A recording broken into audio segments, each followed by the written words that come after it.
1. What are microservices? Answer. Microservices are an architectural style that structures an application as a collection of loosely coupled, independently deployable services. Each service runs in its process and communicates through lightweight mechanisms, typically HTTP or messaging queues. This architecture promotes scalability, flexibility, and rapid delivery of complex applications.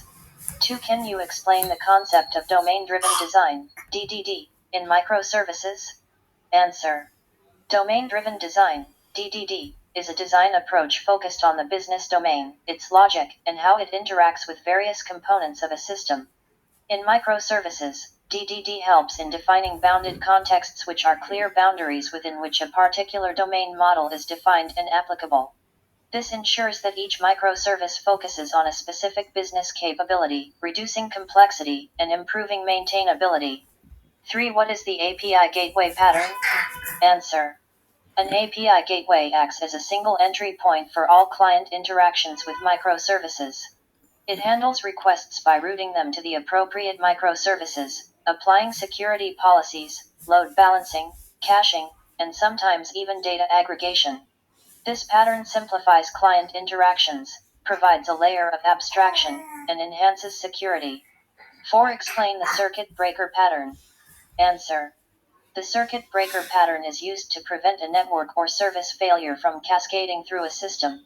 It works by monitoring for failures and temporarily stopping the flow of requests to a failing service, allowing it time to recover. If the service recovers, the circuit breaker allows traffic again. This improves the system's resilience and reliability. 5. What is the saga pattern? Answer. The saga pattern is a way to manage distributed transactions in microservices. It breaks down a transaction into a series of smaller, isolated transactions that are managed by a saga orchestrator or by each service itself. Each step in the saga has a compensating action to undo the work if a failure occurs, ensuring data consistency across services. 6. Describe the event sourcing pattern. Answer. Event sourcing is a pattern where state changes are logged as a sequence of events rather than directly updating the state. This allows for a complete audit trail, better performance, and easier recovery from failures. In microservices, event sourcing is often used alongside CQRS, command query responsibility segregation, to handle read and write operations separately. 7. What is the strangler fig pattern? Answer.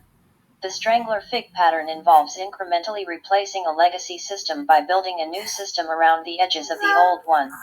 Over time, the new system grows, and the old system is strangled and eventually retired. This pattern helps manage risk and ensures a smoother transition without disrupting ongoing operations. 8. Explain the CQRS pattern. Answer. CQRS, Command Query Responsibility Segregation, is a pattern that separates the read and write operations of a data store into different models. This allows for optimized performance, scalability, and flexibility, as the read model can be optimized for queries, and the write model can handle commands more efficiently. It's often used in conjunction with event sourcing. 9. What is the service discovery pattern? Answer. Service discovery is a pattern used to dynamically locate and connect to services in a microservices architecture. It involves a service registry where services register themselves and clients query the registry to discover available services. This ensures that microservices can scale, be updated, and replaced without disrupting the system. 10. Describe the bulkhead pattern. Answer. The bulkhead pattern isolates different parts of a system into separate pools so that a failure in one part does not bring down the entire system. This is similar to how bulkheads in a ship prevent water from flooding the entire vessel. In microservices, bulkheads can be applied to limit the resources consumed by each service, enhancing system stability and fault isolation. 11. What is the anti-corruption layer pattern? Answer. The anti-corruption layer, ACL, pattern is used to provide a layer of abstraction between a new system and a legacy system to prevent the new system from being affected by the legacy system's complexities and poor design. It translates interactions between the systems, ensuring clean boundaries and allowing the new system to evolve independently. 12. Explain the sidecar pattern. Answer. The sidecar pattern involves deploying a helper service alongside a main service to handle secondary or supporting tasks such as logging, monitoring, or networking. This allows the main service to focus on its core business logic while the sidecar handles cross-cutting concerns. It is typically used in containerized environments. 13. What is the choreography pattern in microservices? Answer.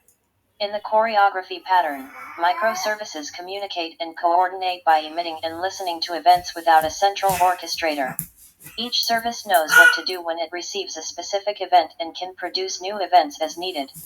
This decouples services and allows for more flexibility but can be challenging to manage as the system grows. 14. Describe the orchestration pattern in microservices. Answer.